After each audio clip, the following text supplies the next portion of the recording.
Welcome everyone to Amplify Battery and Energy Storage. We have a terrific event lined up for you over the next 90 minutes, whether you're joining us live or watching the replay after. My name is Magnus Bengtsson. I'm Senior Vice President of Industrial Lasers at Coherent, and it's my pleasure to be your host during today's event. Demand for energy storage continues to grow. How much does it grow? Well, it seems like there's not a month or a week that goes by without a new announcement from an automotive manufacturer or a government consortia or the like about expanding plans. And so the forecast keeps increasing. In addition, we have demand from power companies, from businesses and consumers about ways to store renewable energy. Which brings us to today's theme, which is battery development from concept to scaled production. Here at Coherent, we're at the forefront of laser welding technology and process development. And over the next 90 minutes, we'll talk to you about our learnings in welding copper or aluminum or copper to aluminum or vice versa, and how to scale this in production. You'll hear experts from Coherent, from research institutions, from industry at large talk to us, and I hope you will learn with us. We'll also take a sneak peek inside our labs and look at some of our latest results. At the end, we'll have a Q&A session, so as we go along through the talks, please post your questions in the chat on the side, and we'll answer as many questions as time permits at the end. At this moment, I'd like to take an opportunity to thank our customers for your business and your continued support. Look forward to working with all of you together in the future on these processes. So with that, let's head over to the first topic of the day, which is battery manufacturing strategies. And in this section, we'll talk about what we've learned in our applications lab, working with outside experts, and how to apply these learnings. Our first speaker is Marc Auger, who is Business Development Manager for Automotive and Battery Manufacturing in the Americas. Marc, over to you. Thank you very much for the introduction, Magnus. It's my pleasure to be here today to talk to you in a bit more detail about our battery manufacturing strategies for just more than a cell. So there are many applications of lasers in battery electric vehicles besides just the battery cell itself. There's modules, bus bars, interconnects, inverters, e-motors. And here at Coherent, we have a solution for everything. But today I'm going to talk to you a bit more detail about those lasers and especially some new laser technologies used for batteries and how we can provide a solution to your production challenges, ensuring that you have the highest yields with the utmost quality levels, a cost-efficient solution that is scalable as the demand for batteries increase, as well as solving your manufacturing plant problems, keeping the highest uptime and the lowest possible cycle times. When we start talking about batteries, it's very important to understand that there's very many materials that are involved in the manufacturing of these batteries and the connections to the batteries. So there's a wide range of demanding materials: aluminum, copper, new high-strength steels, a lot of dissimilar material welding, as well as several different coatings and challenges with those coatings. And here at Coherent, I'm going to be presenting two specific solutions that solve these problems.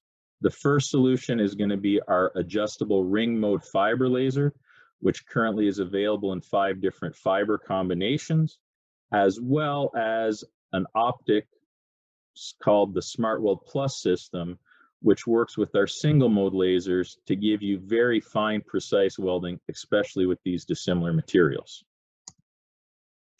Starting off with the ARM laser, which stands for adjustable ring mode. In this fiber laser, we combine 2 lasers into one through a single coaxial delivery beam compatible with all standard optics. What's special about this is both the ring and core, so the outer ring, which is shown in red, and the blue core are completely independently controlled of each other and contain no optics whatsoever. So we can independently control these at the speed of the laser. This allows us to optimize for all your welding needs and take advantage of these two different beams.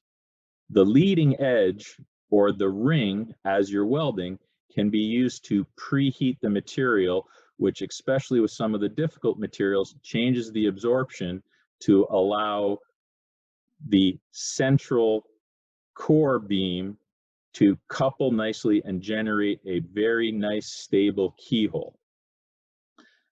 The third advantage that happens is that the trailing edge can be used to control the cooling rate, and this is especially important with crack sensitive materials such as copper and aluminum. To demonstrate this benefit of this independent control, there's a short video. So as you can see, the core in blue, we can adjust the power from 0 to 100%. We can adjust the ring from 0 to 100% completely independently, or we can adjust them at the same time at different rates. So you see here, they both went up at the same speed, but then we continually increase the core. This provides additional advantages at the start and stops of the welds, where we can control the heat input to minimize cracking or other defects typically seen at the start and stops of the welds. The next technology I want to talk about is our Smart Weld Plus optic. This is used in combination with many of our single mode lasers, both pulsed or continuous wave lasers. The advantage that this system provides over others is that we can accurately control the power input to the part through a variety of programs. What you can see here on the image on the screen is different programs that we've done. You can fully customize them to any shape or form to control the heat input into your part. This is especially important when you're welding dissimilar materials to control the intermetallics. More detail on this will be presented in the next presentation. Lastly, what I want to talk to you guys about is the support that Coherent can offer through our applications labs. Working with your salesperson, you're able to have access to the latest technology. This is the latest lasers, latest optics, latest motion control, latest process monitoring to enable you as the customer to select the correct process without ever needing to touch a laser. It allows you to validate your proof of concept at our lab very early without you needing any products at your facility. We can also help you with your prototype builds. We can even perform initial production validation at our facilities, saving you time and money. In this day and age, it's important that you can handle this virtually. So we're fully equipped with all sorts of cameras to be able to do these trials live or in person, should you guys be allowed. Importantly, we have 19 apps labs with over 65 application engineers located globally throughout the world, strategically to support you. Additionally, we have outside partners where we can even run additional trials. All this combines to being able to give you the right product for the right price and make your production a success. With that, I'm going to hand you now over to my colleague, Peter Kallage, who will talk in more detail about some of the tests and trials we have done in our applications lab. Thank you.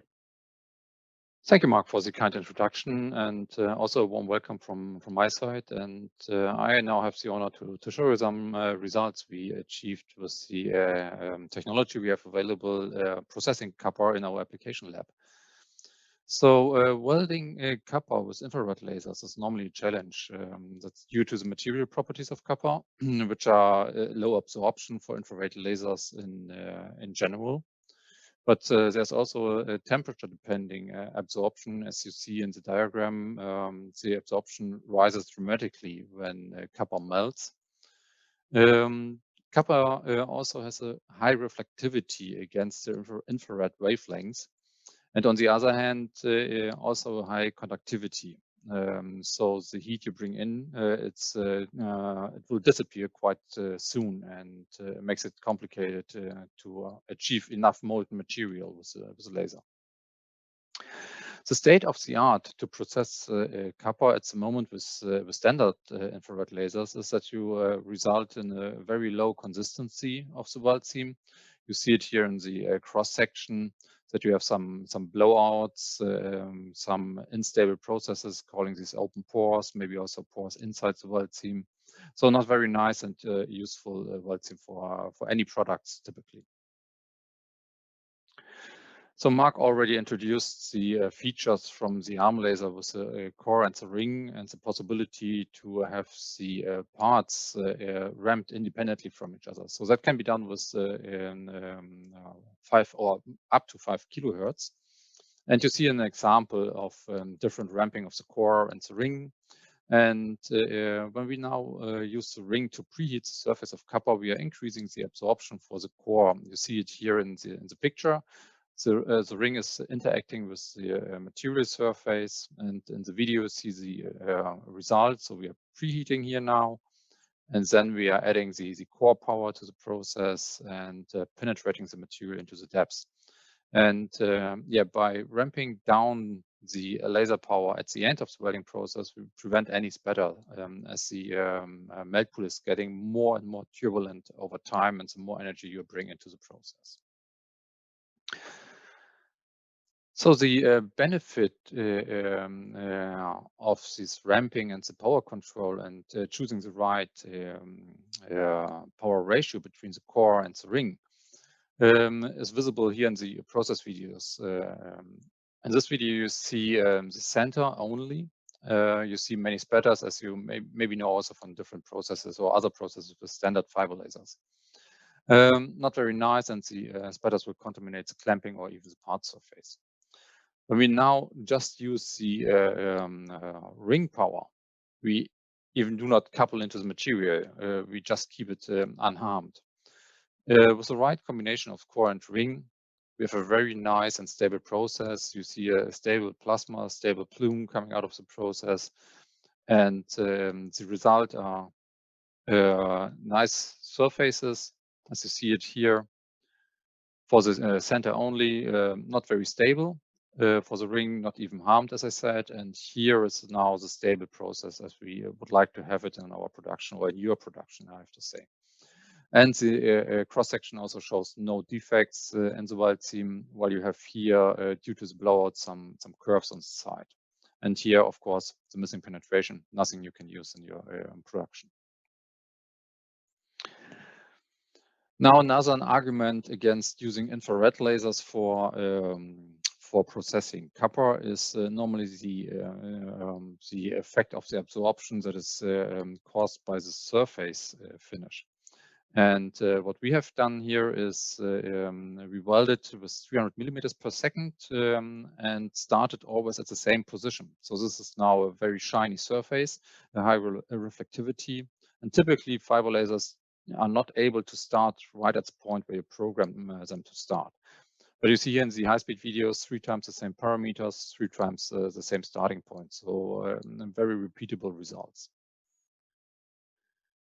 And here's now a picture of the weld seam surfaces. So that was a different experimental setup, but you see here on the left side is a polished area, and here's the scratched surface of the copper at different welding speeds. And you see there's no difference between the polished and the scratched surface.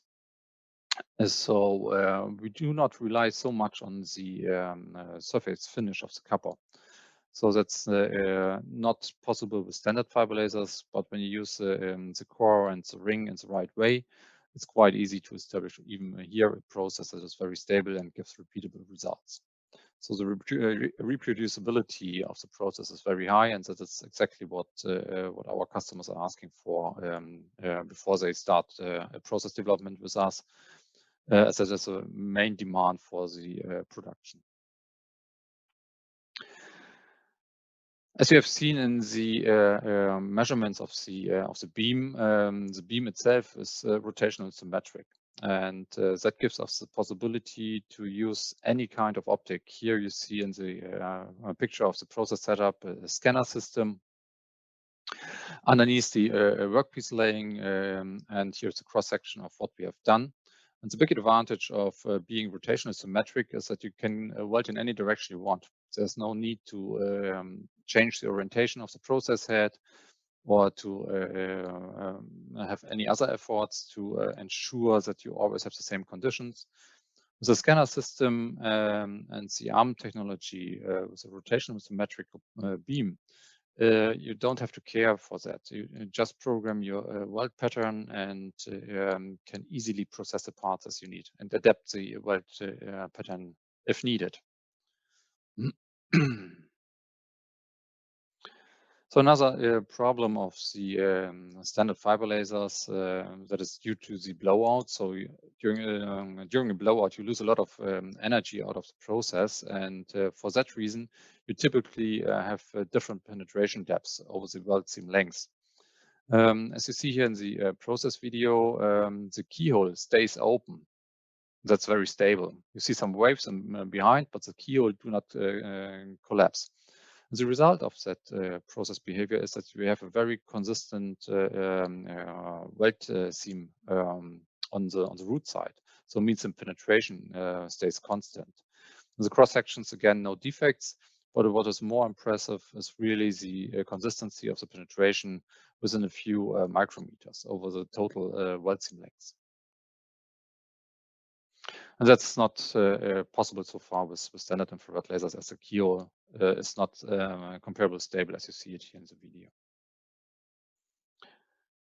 So we now, or up to now, we have talked about quite low penetration depths, but we can also penetrate rather deep. For example, for charging stations, you have to transfer high current over the electronic parts. And therefore, we got demands from our customers to weld even 6 mm deep into the material or even deeper.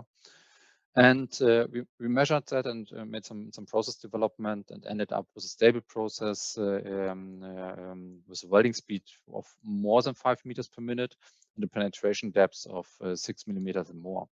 When you can accept a little bit of defects or you want to go deeper, you can do that even at lower speed. So that's a high advantage of the laser power that is available due to the mature technology of the infrared lasers. So far with the visible laser, there's not enough laser power available to generate these deep welds. Typically, the applications are done in a sheet thickness 1-2 millimeters maybe. So now going away from thick copper, going to very thin material, that's of high interest for the battery industry, welding battery foils. So now we are talking about material thicknesses of a few micrometers. There are two approaches possible with our technology. One is with a low power single mode laser with a high speed scanner. You see these examples here and in the video. So the high movement of the scanner makes it possible to have a very low heat input and a very stable process, as you see here in the high speed video. Almost no spatters are leaving the process, and when you take a look at the pictures here, the repeatability of the process result is quite high. The other approach is to use the single mode arm laser and not to rotate the beam, just place it where you have to have the welding spot and to control the laser power over time. You remember the slide before where I have introduced you to the effect of this independent power control of the core and the ring. And here you see now use this feature in an application of welding foils. Again, there's a preheating, making the surface suitable for the core to realize the weld. And due to the control of the power over time, we can prevent any spatters leaving the process. So when we are now inside the battery, there's also an outside of the battery. Means, for example, busbar welding, and a typical joint geometry is a dissimilar joint between copper and aluminum. You see that here in the cross section, where the aluminum sheet is laying on top of the copper. And we realized with the ring a very wide weld seam in the aluminum and penetrated the copper only slightly. And that way we prevent too high dilution between the two materials, and therefore, yeah, these hard brittle faces that normally come up when aluminum is alloyed with copper is different or in the wrong ratio. The process itself looks again quite smooth. So you see here now a high-speed video of the process that is resulting in the weld seam as you see it in the picture. And additionally to the movement of the beam itself, we also applied a certain wobbling to increase the width of the weld seam. So that's then a matter of how wide you have to have the weld and what are the needs due to strength and current transfer, for example.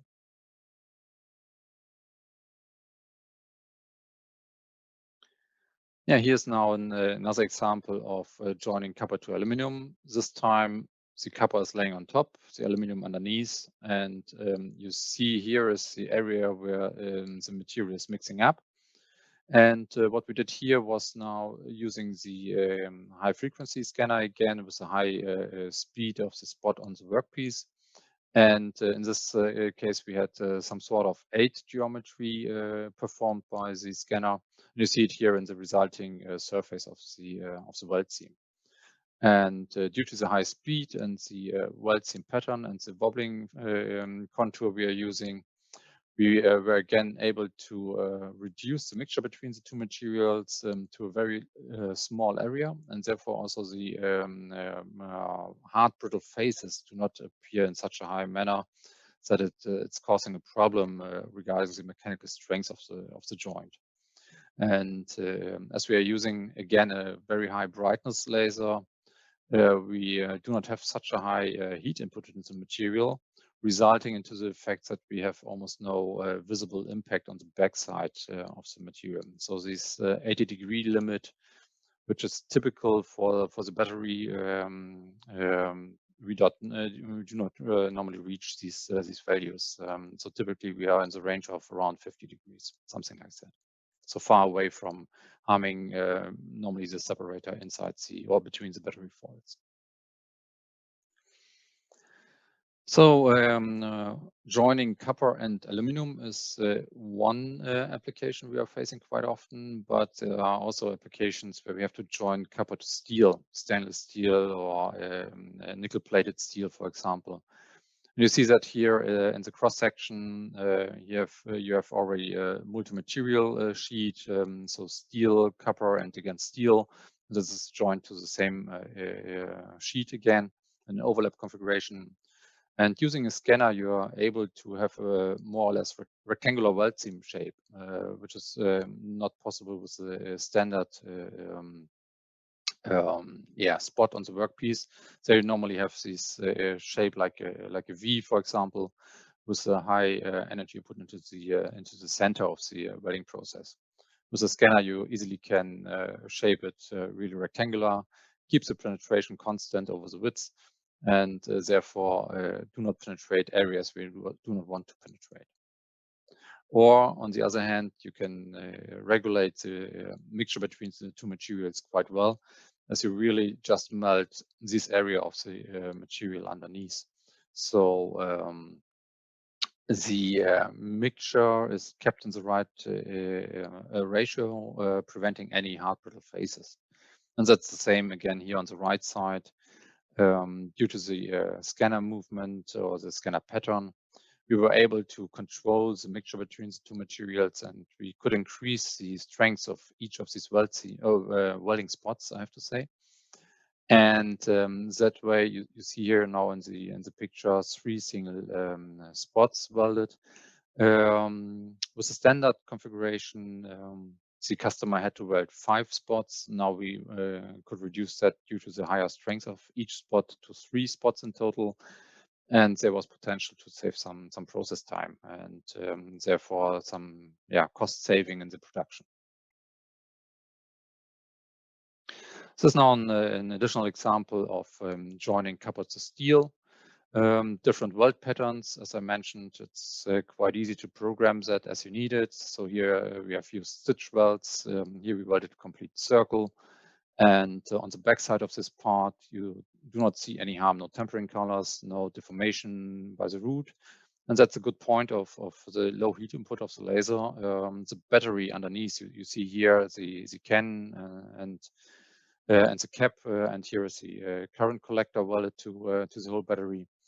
There's no risk to penetrate the battery due to the low heat input, and therefore no risk of any defects in the battery or any risk of exploding batteries in the production cell.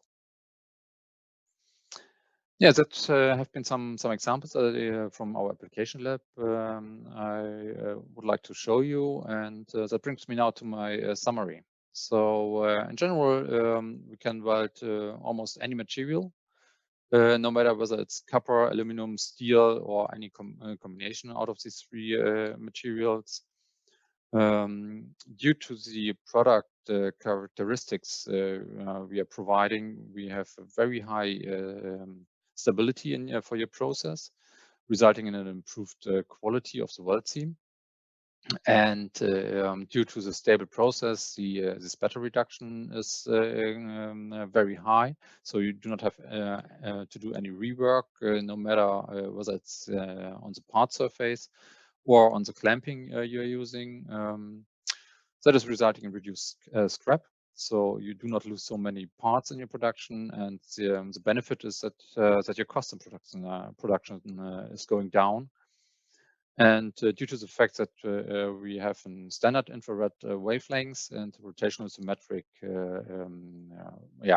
intensity profile in the beam, you can realize any geometry using scanners, using fixed optics, whatever you need. The well-known optics available on the market can be used even with our laser sources. So if you want to weld a linear weld, a spot weld, or even a freeform pattern, that's no problem for us. You easily can realize that. Yeah, that's so far what I would like to show you about our experience with our laser sources in applications. And I would like to thank you for your attention.